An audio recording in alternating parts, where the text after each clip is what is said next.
Hey everybody, Rich Tarity back with another week of our Foyr talk show. If you haven't joined us previously, the Foyr Neo weekly webinar series, we're in our third week here.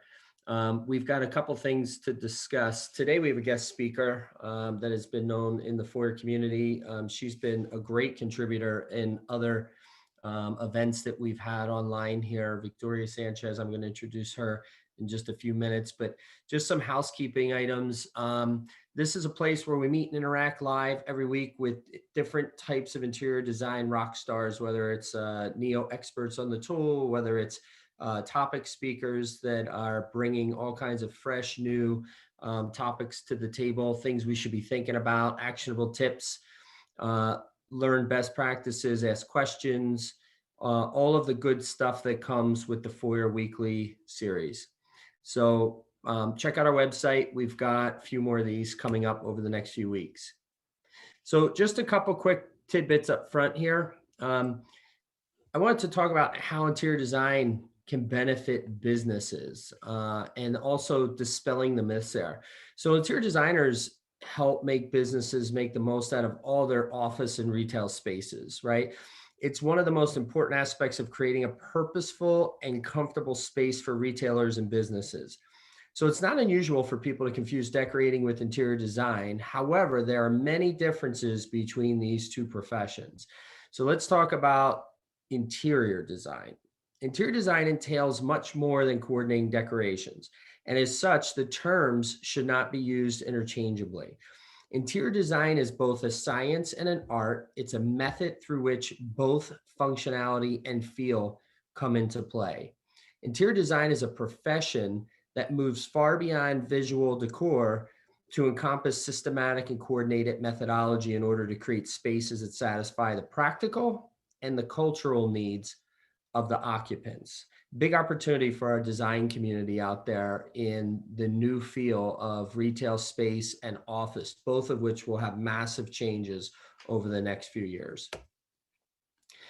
So how businesses can benefit from the interior design community? So interior designers have and will continue to be an excellent source for businesses that are interested in optimizing their space to best suit the needs of the customers, both the functionality and the appeal.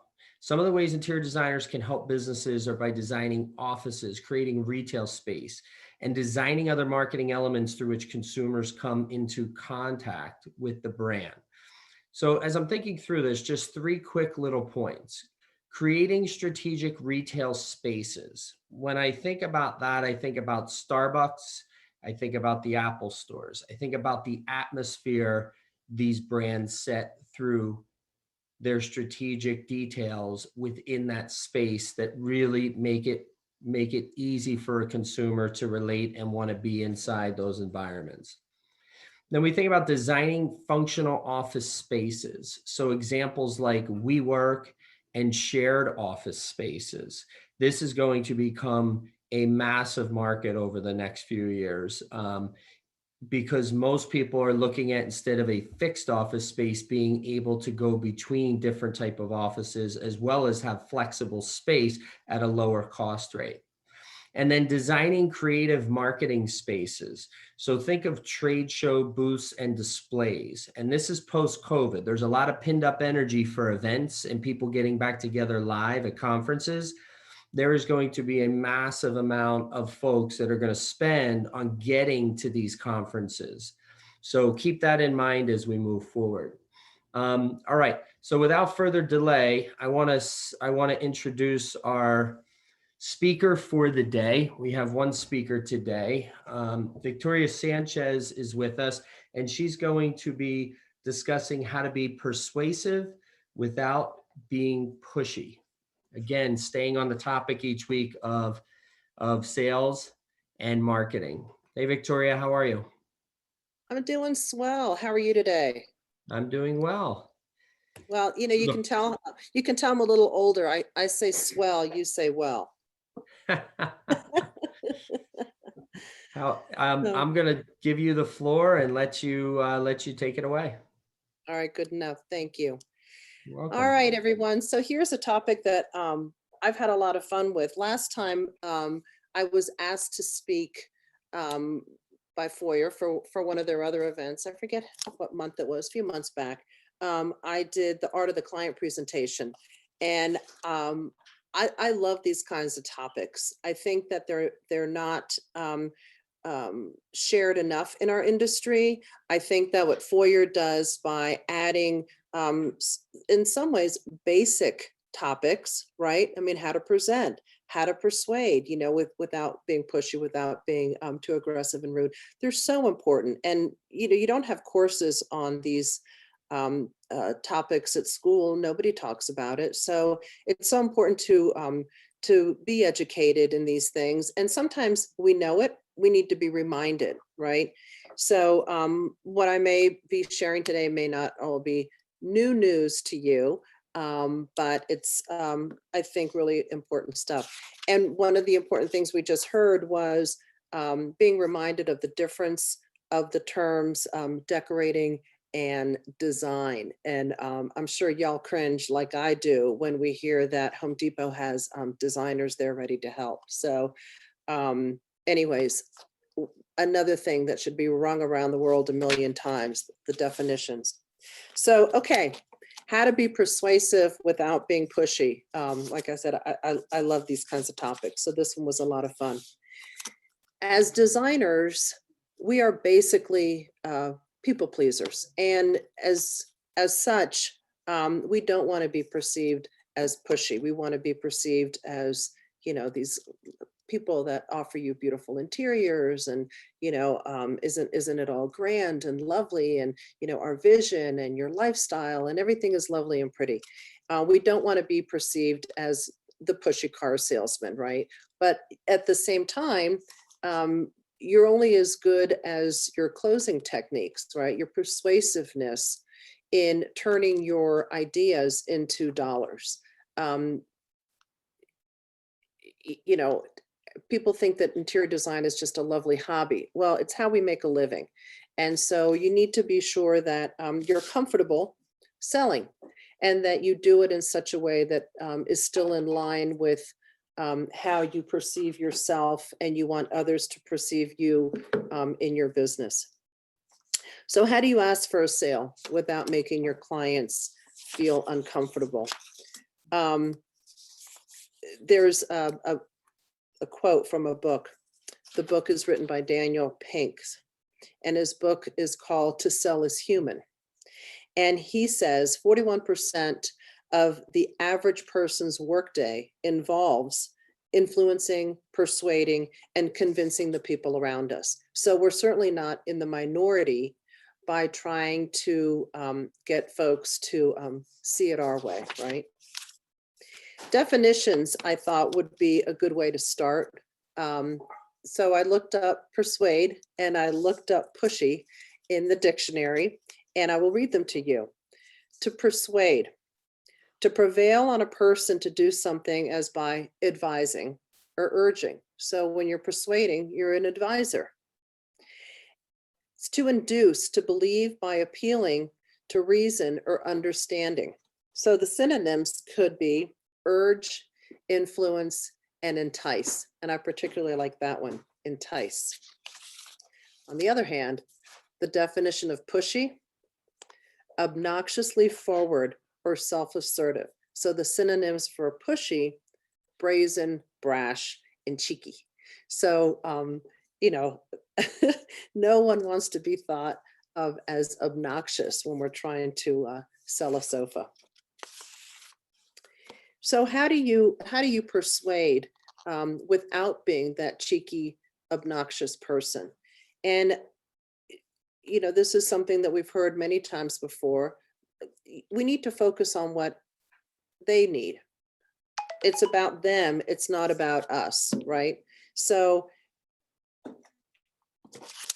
you want to listen very carefully to what their needs are. Listen to what the story is, their problem that they're asking you to help them solve. And, you know, it could be when this could be your first encounter with somebody.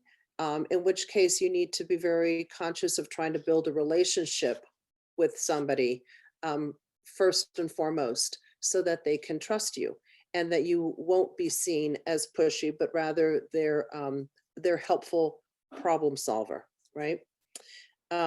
If you're already with a client, like, and that can be tough when you're in a retail environment. Say you work in a furniture store and you have a lot of walk-ins. So every time somebody walks in, you're starting this process over and over again, multiple times a day. But let's say that you are in someone's home or they're in your showroom and you already have a relationship with them. That makes it a little bit easier. There's already a vibe. They already trust you. So your persuading could be a little bit less difficult. As you are trying to persuade, make sure that what you're pushing is really the right solution for them. So, if you believe in the product that you're pitching, it's going to be so much easier. And you need to the way that you will believe in your product is, again, by listening to them and doing some research. Maybe you're in that sales floor, the furniture sales floor, which is always the hardest when you work on commission and you've got all these walk-ins. But if you know your inventory really well and you know what the options are for your clients, it's going to be relatively easy for you to pull these things out of your mind and say, hey, I've got the right thing for you, and believe it that it's the right thing. If your conversation comes from a place of authenticity, it's going to make them feel very comfortable as you're continuing your discussions with them. One of the things that I do, I love selling. That's my thing. As I said before, I've been designing now, 39 years. But if I don't really believe in what I'm talking about, then I can never close a sale. But I love to sell. And I'm not ashamed to call myself a salesperson that sells interior design. And so when I'm selling, when I'm trying to connect with somebody, I have the gift of gab. And so I end up telling stories. And when you're telling stories, you're making it so, it's so one-on-one, it's so personal, it's so relatable that it makes them, again, feel very comfortable with you. Whether it's someone walks in and they're trying to find something for their family room, I tell them, I know what you're going through. 2 dogs, kids, when my kids were growing up, it was the football team sitting on my sofa. I hear you. I know what you need, and I know what to steer you away from so that you're going to be happy with your final decision. So tell a story. Make it relatable to them, and it's that trust. I'm just like you. I'm just like you, and I get it. So that's a wonderful thing, and you'll know by their reaction whether or not they like your story. If you've lost them when you start storytelling, try another tactic, which could be just listen to them for a little while. And that is so important in the difference between persuasion and pushy. A pushy person, it doesn't care what you have to say. They're not listening to you. They don't care. They just want to, make that quota, make that sale. What, 5 dogs and 17 kids? White linen's perfect, right? Just buy it. And that's not pretty. So when you're listening more, again, it's people want to feel heard, whether they're telling you their complaints, whether they're sharing with you, their problems at home, but people want to feel heard. So it's so important to make sure that you give them the platform. And when you listen, of course, it just makes you that much closer to finding the best solution for the folks you're working with.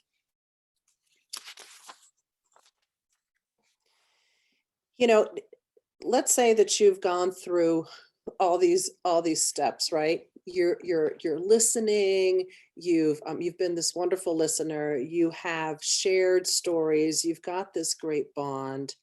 Um, everything is going so well. You feel so good about where you are in this process with these potential clients.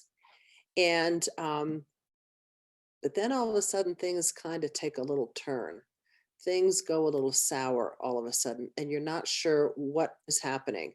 Um, their body language, people's body language is so telling. So you want to be aware of that and respect it. Um, body language. Maybe y'all were sitting on the furniture together or talking, standing up, but kind of close, kind of in your own little huddle. And all of a sudden, they're backing up and they're putting more space between you and them. Or their eyes are shifting. They're checking their watch. They're checking their phone. All those signs. That could be leading up to a no. So if you start to see some of those signs, accept it. You might be getting a no. And that's okay, right? You can't and won't connect to every single person, have cocktails with every single prospective client that you meet, right? They all can't be your BFF. And so you got to let it go. When you don't, you turn into that pit bull. You turn into the pit bull that's not going to let go of someone's pant leg, and you don't want to be that pushy, awful person that we've all encountered at one point or another. And it's in many ways, it's a good thing. It's I hate to use the word, but it's a blessing, right? Why? Because not everybody is going to be the right fit for you.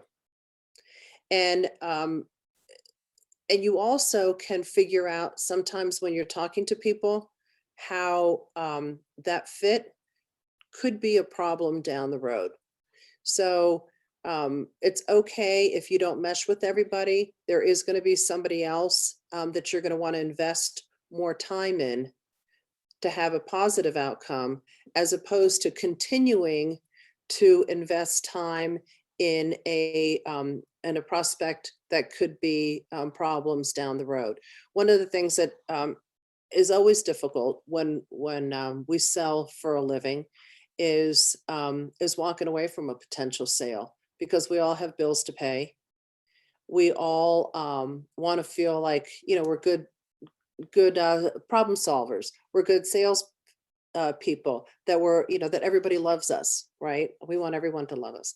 And so when someone doesn't love us, it's it kind of hurts our ego a little bit. But just remember, be gracious and back away. And the next time your phone rings, or the next time that person comes into your showroom or whatever, the next person is going to be a better fit. And you'll be glad that you let go of the one that lost interest. Always be polite, give them your card or whatever else, invite them to come back on another day, but let it go, and you'll be glad you did. So in doing some research, yes, I got that 41% of people persuade all day quote, which was, I love little trivias. But the other thing that I found was a number of articles, and there's people that obviously teach persuasion for a living. And so as I was reading some of these articles, there was fun phrases. I'm calling it fun phrases. They didn't call it fun phrases, but fun phrases to try. And I thought these would be, you might want to, jot a couple of these down. Some you might be using in your everyday conversation and just not be aware that it's actually part of your dialogue already. But anyway, so here they go. These two, I think they just made me laugh. The first one is when you're trying to persuade somebody is, I'm not sure if it's for you, but, right? So they're thinking about something, but they're really not sure what it is that they want. They're vacillating all over the place. And then you come out with, I'm not sure if this is for you, but all of a sudden they're listening, right? What do you mean it's not for me? Everything is for me, right? The other one that's almost similar, a little bit different, but sometimes when I'm sharing ideas with folks on helping them understand where their design direction might be, you want to help them get out of their box a little bit. I love this one. How open-minded are you? Right? Little challenge there. And of course, we all want to be seen as super open-minded. Nobody wants to be called closed-minded. So this one really invites them. It invites them to hear more about what you have to say, hear more about what you have in store for them, right? So the first one is, I'm not sure if it's for you, but, and the second one, how open-minded are you? So I love that. I'm not sure if I use that one or not, but I definitely am going to start. I think it's great. Another simple one, which is super comfortable, if you feel like those are a little bit out of your comfort box, we do know that people make all their decisions based on emotions, and also decision making is, basically what's in it for me, right? So if you're trying to sell someone a car, what's in it for me, right? How's this going to make my life better? How's this, $10,000 dining room set really going to make my life better? So the line that you would use to help someone, to help someone or hit their emotional level and help them understand what's in it for them, is to say, how would you feel if? Right?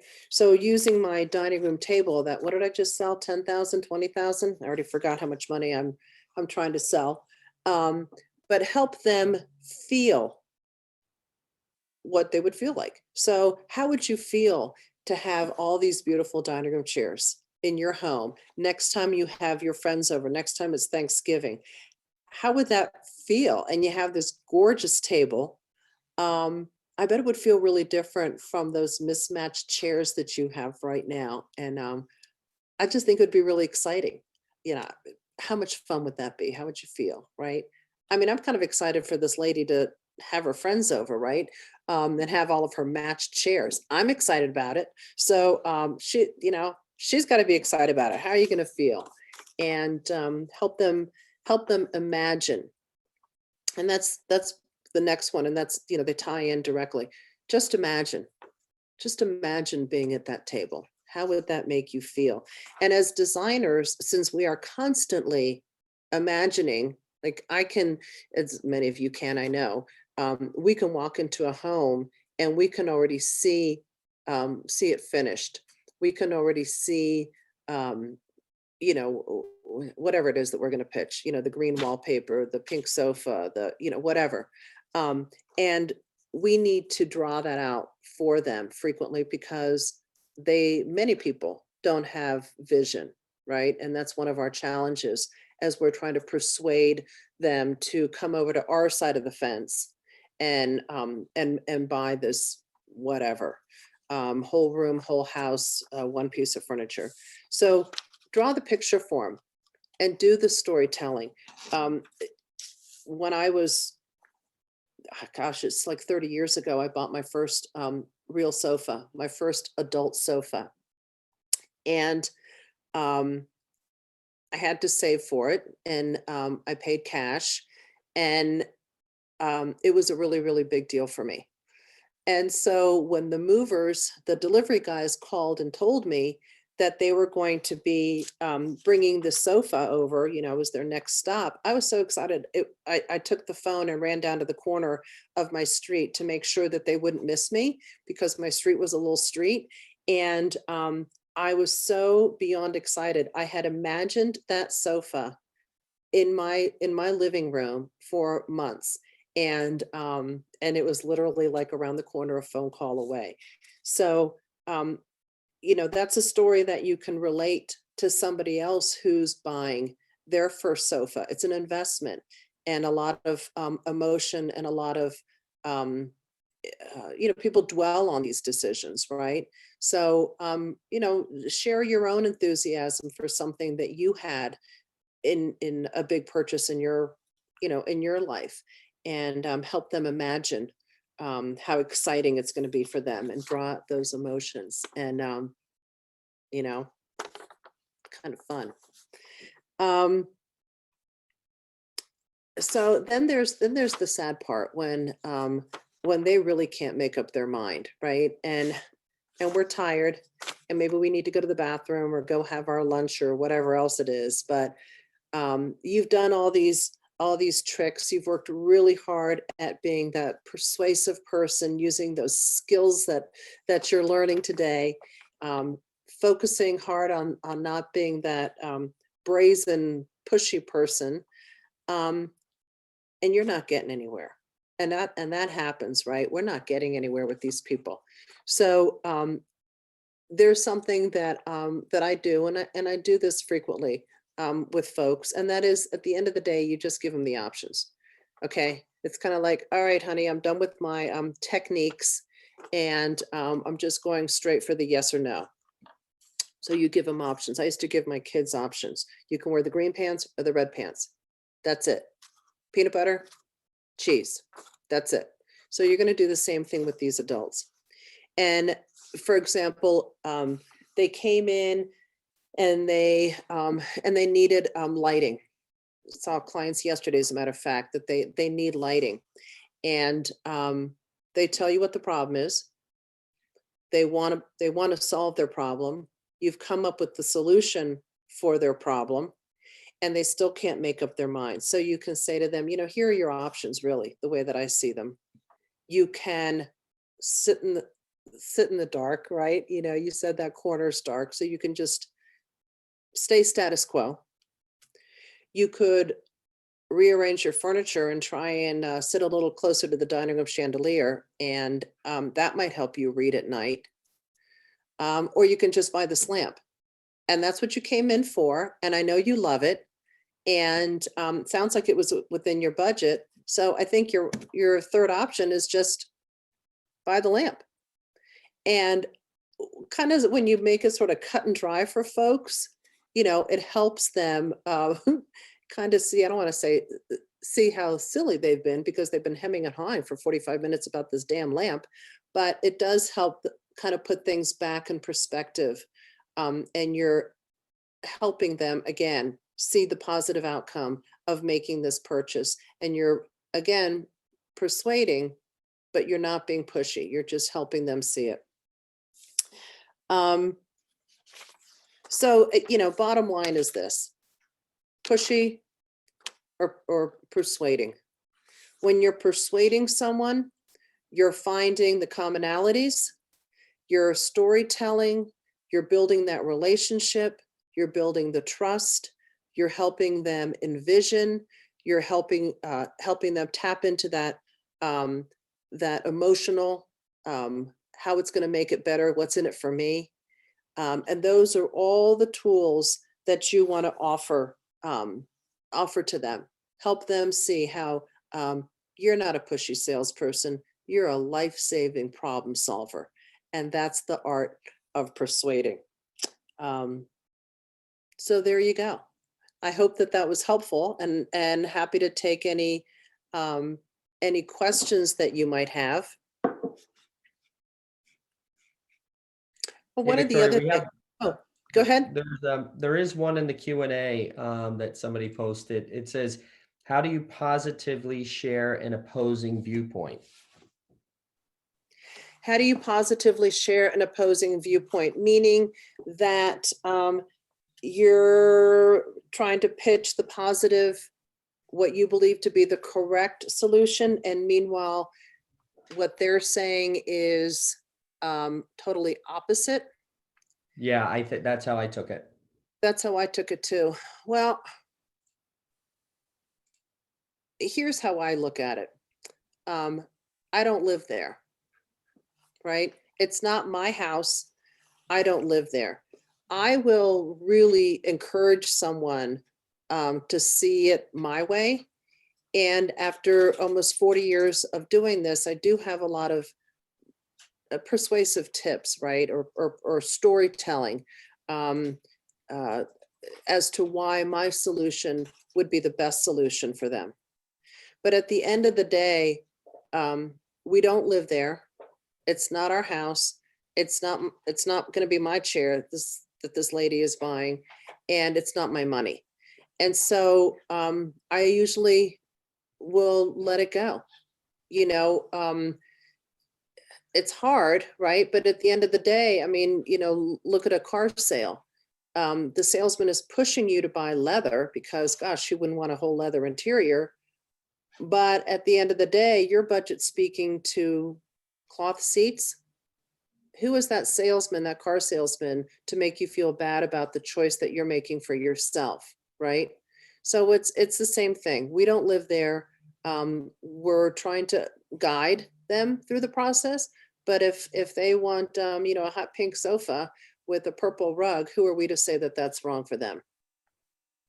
I hope that helped. Yep. Thank you for that.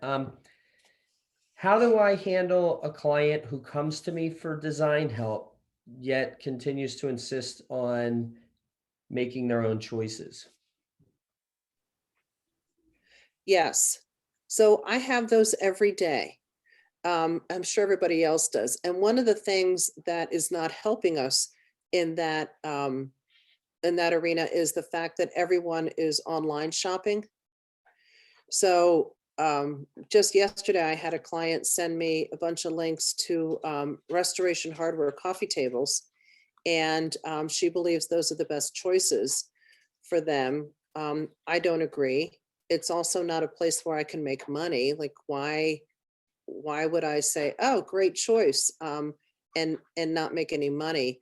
So, you know, it's a sticky wicket. You want to support their ideas. Their choices, you know, again, are theirs. We're not going to live there. But all you can do is try and acknowledge their choice. If you have a better solution, then, you know, by all means, share it. Try and persuade them to see it, you know, why perhaps you're offering more value. Perhaps you're offering a better size. Perhaps you're offering a quicker delivery time. Whatever it may be, that might make your choice better than hers. But if you have those clients that just keep on throwing their choices at you, what do they need you for? You know, why'd you hire me in the first place if you are, you know, making all these choices on your own? So maybe you need to let them go if they are not allowing you to do the job that you were hired for. So again, you know, if their choices are great, if their choices are so-so and you can persuade them with yours, great. But if they're really stubborn and they just want to stick to the choices that they have and want you to sign off on them all, I don't know, unless you're getting paid hourly, it's not the right fit, not the right client.